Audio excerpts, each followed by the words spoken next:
লড়াটা আমার অধিকার আমার আছে। আপনি আমাকে অযোগ্য বলে স্ট্যাম্প লাগিয়ে দেবেন। কয়েকদিন আগে আমি যোগ্য লেখা একটা কাগজ নিয়ে ঘুরছিলেন, কোথায় গেল সে কাগজটা? কারা দিয়েছিল আপনাদের যোগ্য লেখা কাগজ? তাদের কাছে গিয়েছেন আরেকটা যোগ্য লেখা কাগজ দিতে। এগুলো রাজনৈতিক গিমিক। এই রাজনৈতিক গিমিক থেকে বেরিয়ে আসুন। যদি বাঁচতে হয় হাতে হাত রেখে কাঁধে কাঁধ রেখে লড়াই করে বাঁচতে শিখুন। মাছ সমুদ্রে পড়ে আছি, যে যা বলবে আমাদের মনে হবে ওটাই ঠিক, এটা করলেই মনে হয় আমরা বেঁচে যাব, এই চিন্তা ভাবনা আমাদের প্রত্যেকেরই হতে পারে। কিন্তু আপনি রাতের অন্ধকারে নিজের মনকে প্রশ্ন করুন, আমরা তো শিক্ষিত লোকেরা, আমরা কেন অন্যের কথায় প্রভাবিত হয়ে আরেকজনের দিকে আক্রমণ করতে ছুটে যাব? তার বিরুদ্ধে দুটো খারাপ স্লোগান দিয়ে কি হবে? কি হবে বলুন তো? আপনার চাকরিটা বাঁচবে তো? যদি বেঁচে যায় 19,000-এর চাকরি, জোরে জোরে মাইক বাজিয়ে আমি বলছি আপনার মাইকের দিকে আমি দাঁড়িয়ে থাকবো। বাজান জোরে গান, আপনার চাকরিটা বেঁচে যাক, আমি এটাই দেখতে চাই। এই গান যদি আপনার চাকরিটা বাঁচিয়ে দেয় আমি আপনার দিকে দাঁড়িয়ে থাকবো।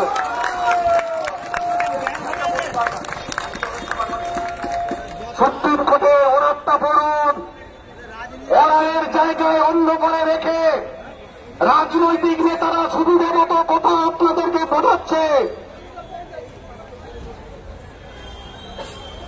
আবারও অনুরোধ করছি, আপনারা যদি মনে করেন এই লড়াই একসঙ্গে লড়া যায়, কমিশনের উপর চাপ দিয়ে প্রকৃত মিরর ইমেজ প্রকাশ করা যায়, এই লড়াইয়ে যদি সবাইকে সঙ্গে নিয়ে চলা যায়, আমরা প্রস্তুত। আমি এতজনের দিক থেকে কথা দিচ্ছি, আপনারা প্রস্তুত কিনা আপনারাই ঠিক করুন।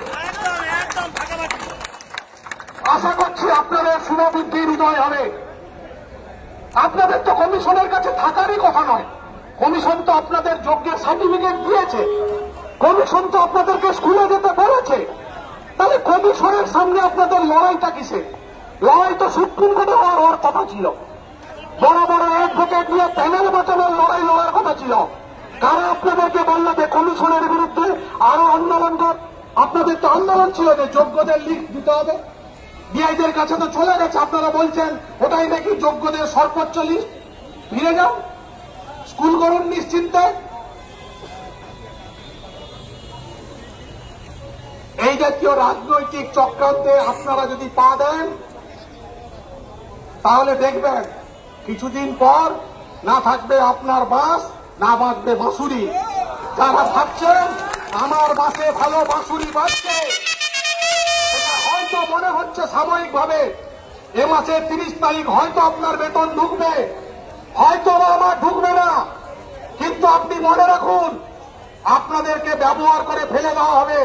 কিংবা দেখা যাবে কমিশনকে যেমন আপনারা চাপ দিয়ে ভোট কাউন্সিলিং এর পরেও সবাইকে যোগ্য সার্টিফিকেট নিয়ে স্কুলে পাঠিয়েছেন, আমরাও চাই সেই চাপটা দিয়ে সিবিআই এর হার্ড ডিস্কটাকে না মেনে, কমিশনের নাম্বারটাকে মেনে আমরাও স্কুলে যেতে চাই। আপনাদেরকে স্কুলে যাওয়া বন্ধ করার জন্য আমরা আসিনি। আমাদের লড়াইটা আমাদের লড়তে দিন। আপনার যদি অধিকার থাকে সিবিআই এর দেওয়া তথ্য মেনে নেওয়ার, আমার তো অধিকার আছে সিবিআই এর দেওয়া তথ্যটাকে অস্বীকার করার। আমার কি সেই অধিকার নেই? আপনি কি আমার সেই অধিকারটুকুও কেড়ে নেবেন? সিবিআই আপনাকে যোগ্য বলেছে, কমিশন আপনার নাম পাঠিয়েছে বেতন হওয়ার লিস্টে, তাহলে আপনি এখানে কিসের জন্য কি দাবি নিয়ে বসে আছেন? আপনার জাগ্রত বিবেকের কাছে করজোড়ে আমার এই প্রশ্ন থাকলো।